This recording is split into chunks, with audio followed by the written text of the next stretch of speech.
شعبان توطئة لشهر رمضان، شهر الصيام والقيام، فهو مقدمة لركن من أركان الإسلام، وهو من رمضان بمثابة السنن الرواتب من الفرائض. شعبان شهر الاستعداد والتأهب وتدريب النفوس وتمرين الأبدان وإصلاح القلوب، فالاجتهاد في شهر شعبان هو سبيل معين للاجتهاد في رمضان.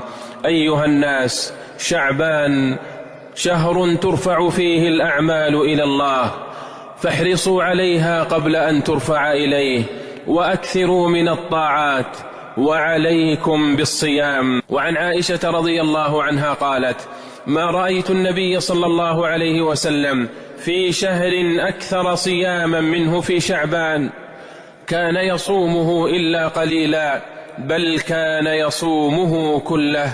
رواه مسلم.